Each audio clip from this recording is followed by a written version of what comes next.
Have you ever noticed which office lights are still on after 7 at night?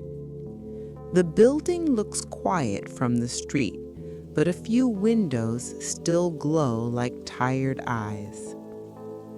Maybe you know this feeling. On paper, everything is fine. The job is real, the pay is steady. But your body feels heavier every week, and the days all blend into one long blur. Tonight, let us stand in front of one tall office building in the evening. We will walk floor by floor, desk by desk, and meet one person who works late too often. We will not judge them. We will just listen and breathe and see what changes. If soft stories about tired screens and quiet desks help your mind slow down, you can subscribe and keep this calm corner for your nights. You are welcome to just listen and let your eyes grow heavy. Now, the sun is almost gone. The street lights turn on with a soft click. The office tower hums quietly, almost like it has its own breath. Let us step inside together and see which lights are still on after 7. The office building is different at night. In the daytime, the lobby is full of fast shoes and loud steps. People hold coffee cups, phones, and laptops all at once. But now, the air feels slower. The security guard sits in a high chair behind a desk. The sound of a TV plays softly from a small screen under the counter. Our main character, let us call them Sam, walks in with a backpack over one shoulder. They nod to the guard, who nods back with a tired smile. They both know this little dance very well by now. Back again? The guard asks in a friendly voice. Just a bit more to do, Sam answers.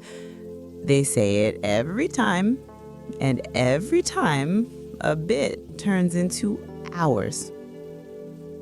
Sam presses the elevator button. The light around the button glows. Somewhere above, a metal box begins to move. The elevator arrives with a soft ding. The doors slide open and Sam steps inside. The mirror on the wall shows their face, a little older than the last time they really looked. They press the button for the 12th floor. The doors close and the elevator sighs as it climbs. The sound is gentle, like a slow, heavy breath. On the way up, Sam watches the numbers change.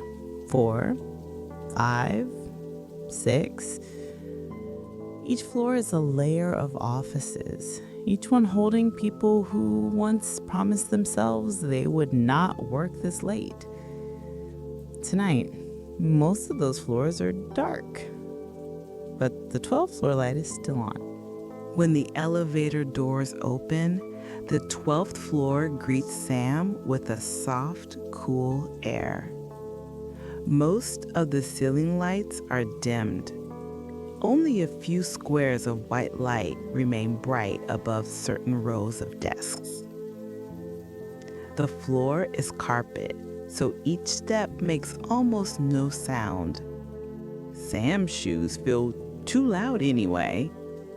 They move between empty chairs and blank computer screens. A jacket hangs on the back of one chair. A mug with cold coffee sits beside a keyboard. A sticky note says, "Call back, urgent," in rushed handwriting. Not many people are left now. In one glass meeting room, A small group leans over a laptop, face is tired but still awake. On the far side of the floor, a designer stares at a screen full of colors and shapes. Sam's desk is near the windows. The monitor is still on, full of charts and numbers. A spreadsheet waits with long rows of tiny text. Sam drops their bag on the floor and sits down. The chair knows their shape by now. The desk lamp clicks on with a warm yellow light. For a moment, Sam just looks around. They see their own reflection in the dark glass of the window. Behind that, the city stretches out, full of other lights, other people still working. This will be the last late night for a while, Sam tells themselves again. They open their laptop and begin to type. The screen glows in front of Sam. Rows of emails, tabs upon tabs in the browser, messages waiting in different chat windows. Sam's eyes feel dry, but they keep reading. Their hand moves the mouse in small circles, clicking, scrolling, clicking again. The soft sound of the mouse on the mat has become a kind of background music. On the desk, 3 cups stand in a small line. One with coffee stains, one with tea, one with just water, still almost full. Next to the cups, there is a small photo in a frame. A beach, a dog, a group of friends, or a family dinner.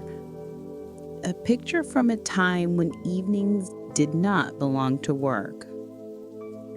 Sam glances at the photo, then looks away. I'll take some time off soon, they think. They have thought this for months. Outside, the sky turns from blue to purple to deep navy. Office lights in other buildings blink off one by one. In Sam's building, the 12th floor stays bright. On a nearby desk, a phone buzzes and then stops. A message from someone asking, "Are you still at work?" Sam does not see it. The phone does not belong to them. They type numbers into a cell. Copy, paste, delete, start again. Sometimes they make the same small mistake 3 times in a row. They rub their eyes, then keep going. These are the small signs of a long day. Empty cups, slow hands, a brain that moves like it is walking through mud. But the work does not know how tired Sam is. The work only knows it is not done. Sam is not the only one still in the office. On the far side of the floor, a man with headphones nods his head very lightly to a song only he can hear. His screen shows lines of code that move and change. Closer to the center, a woman in a blazer types fast, her fingers flying over the keys. Every few minutes, she stops, leans back and pinches the bridge of her nose. Then she leans forward and keeps going. Near the copy machine, someone yawns loudly, then laughs at themselves in a soft, embarrassed way. The copy machine whirs and spits out capers. The stack grows higher and higher. There is also the cleaning staff.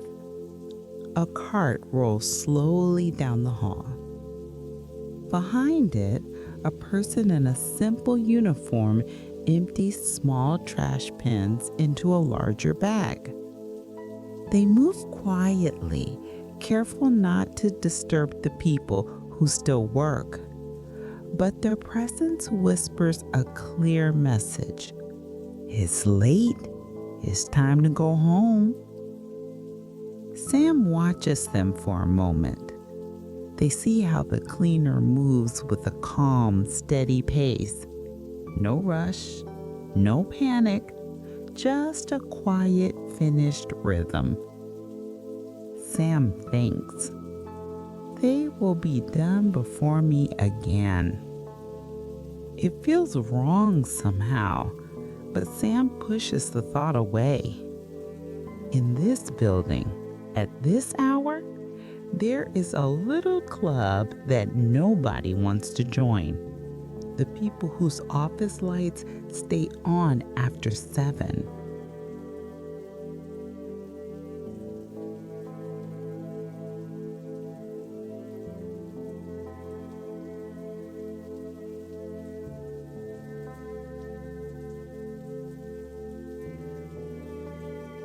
Sam stretches their neck and hears a small crack.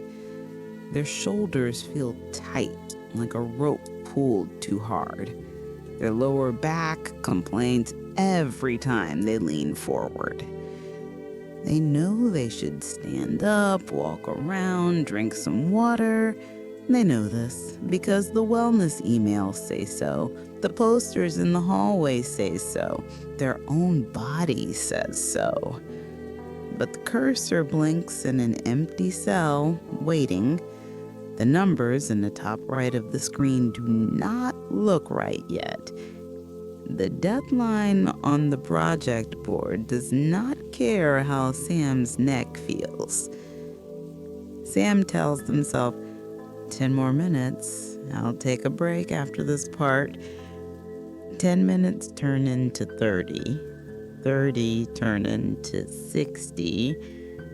They rub their temples. Their eyes sting. The office air feels too dry, but also a little cold. The tiredness does not arrive all at once. It builds like dust on a shelf, a little every day, until one day you notice a thick layer has formed. Sam yawns and covers their mouth with the back of their hand. Their jaw feels sore from clenching too long. They roll their shoulders in a small circle, then drop them again.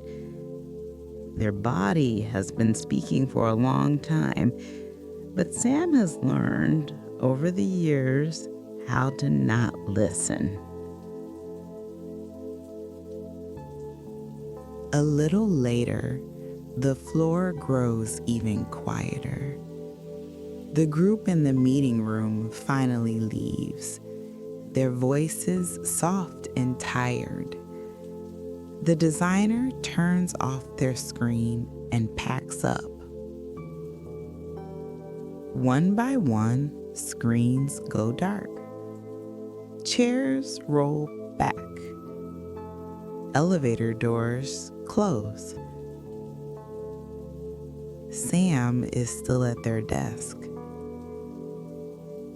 The cleaning cart rows closer. The cleaner stops by Sam's desk and pauses. "You're still here," they say, friendly, not judging. Sam gives a small smile. "Yeah, just finishing something." The cleaner empties the little trash can and sets it back. They wipe a circle on the desk, careful not to touch the laptop. "You work very late, many nights," the cleaner says. Sam shrugs. "It's busy right now. It will calm down soon." They have also said this so many times. The cleaner nods, then looks out the window for a moment. "The city is pretty at this hour," they say, especially when you are on the way home. They give Sam another small smile and move on, pushing the cart down the aisle. Sam watches them go, thinking about their words. Pretty when you're on the way home. For Sam, the city at night has become just another backdrop to a glowing screen. Later that week, Sam is back again after 7. The same lobby, the same guard, the same elevator ding. They sit at their desk and open their laptop. The same spreadsheet with a few new tasks appears. The same tightness returns to their shoulders. Tonight, something feels different, but only a little.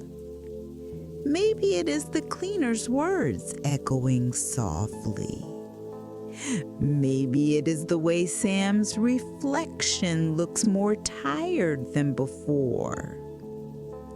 They look at the clock in the corner of the screen. 7:13 p.m. In the past, that would mean at least 2 more hours. A small thought appears like a shy guest at the edge of a party. What if I left at 8 today, no matter what? The thought is not loud. It does not shout. It just sits there, quietly.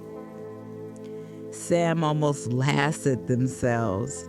That's nothing, they think. 8 is still late. It doesn't count. But the thought does not go away. It just waits, patient. Sam keeps working. Click, type, scroll, sigh. Every time they look at the clock, the little thought waves at them. 7:30, 7:45, 8 o'clock.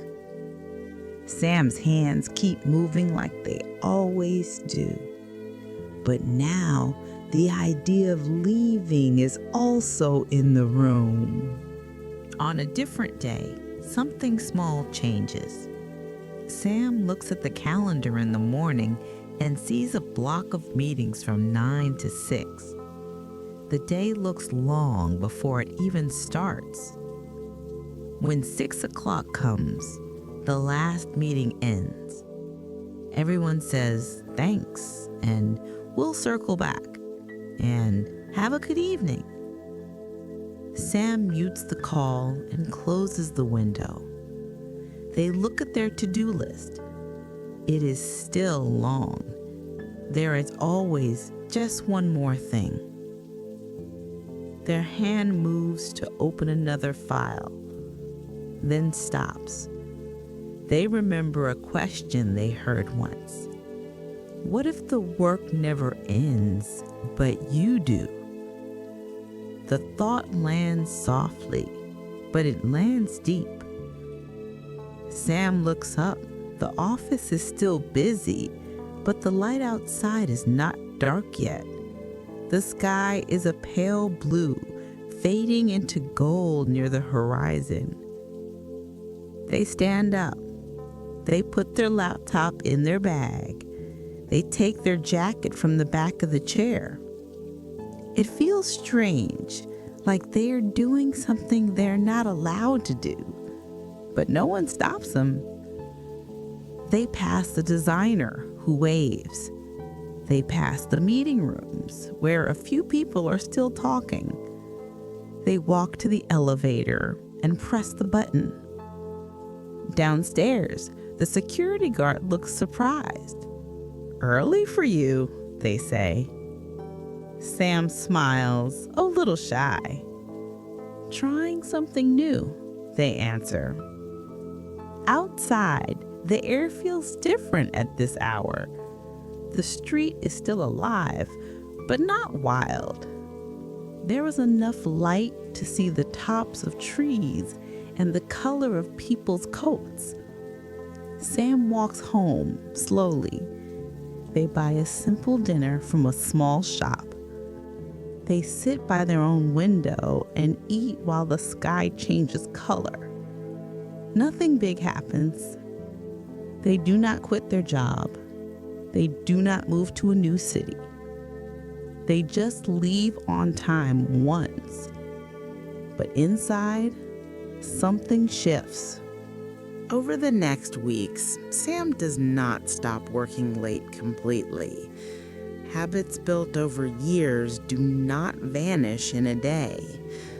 Deadlines still come. Busy seasons still arrive.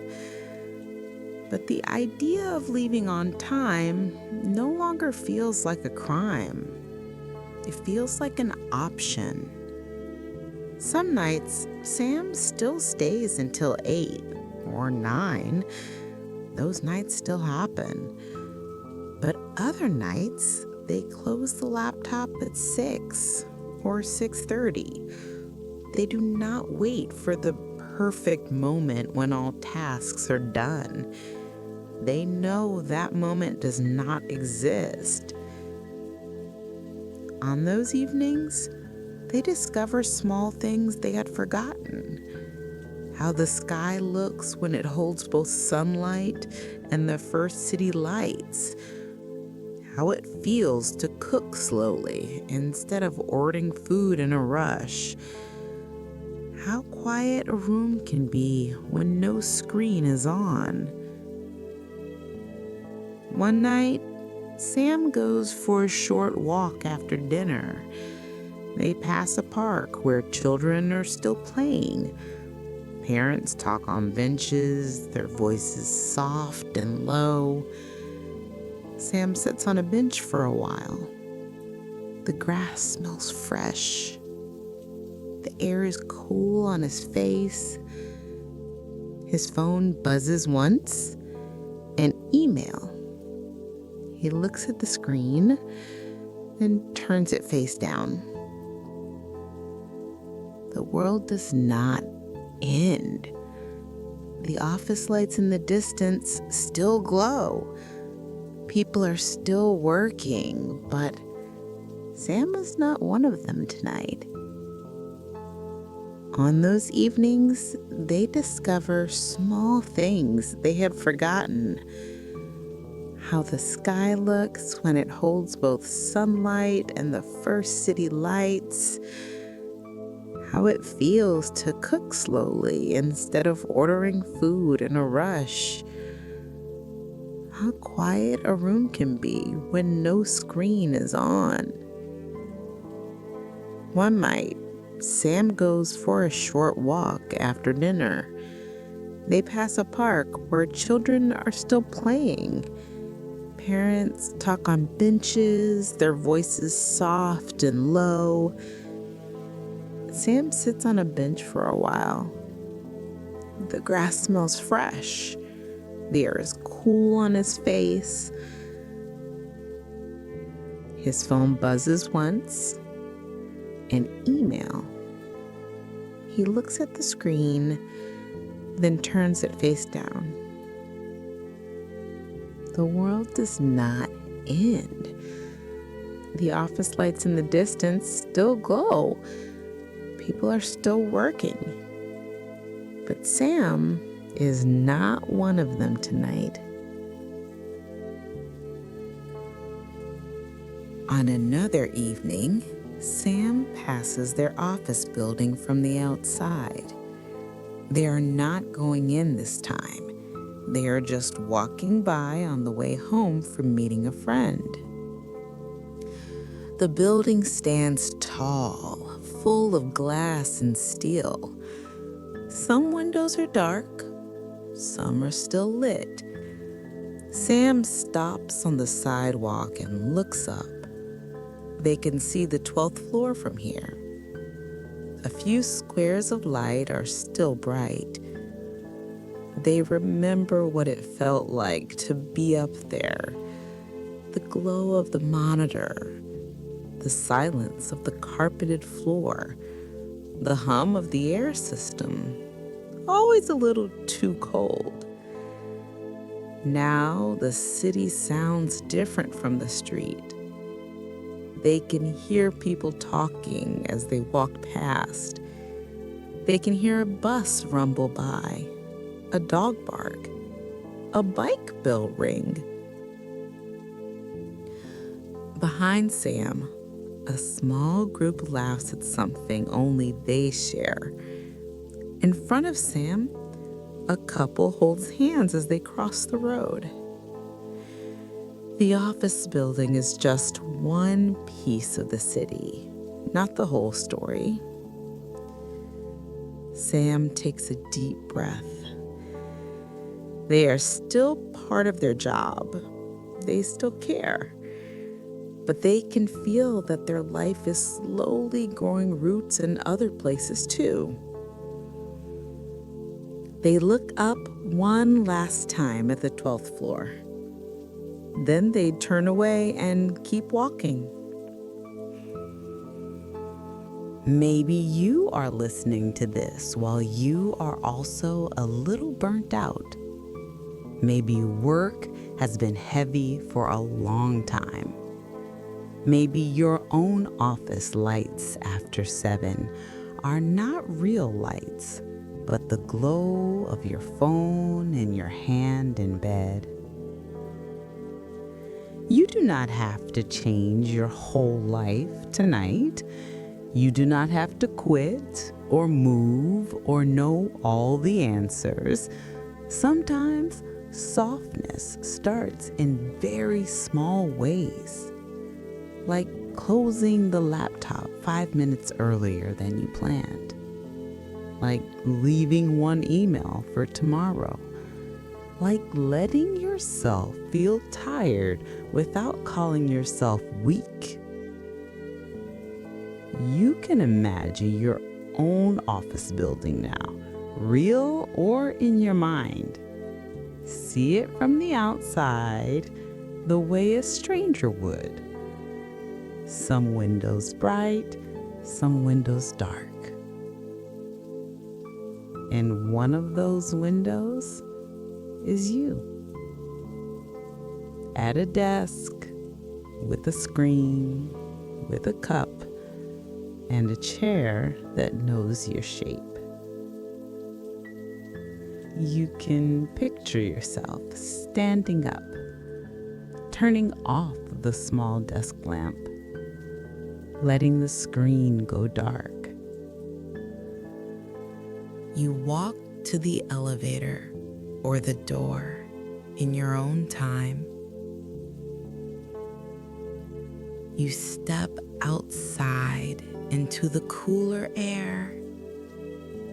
The night is there to greet you, not to take more from you. If this gentle walk through tired offices and softer evenings made sleep a little closer for you tonight, you can subscribe so more quiet stories will be waiting when you need them. For now, you do not have to finish anything. You do not have to prove anything. You are allowed to rest, even if your to-do list is not empty. Let the image of the office building drift away. Let the lights go out, floor by floor, window by window. Notice your own breath, slow and steady. The city can stay awake. The work can wait. Your body, your mind, Your eyes can close. Everything is okay for this moment. You can rest now.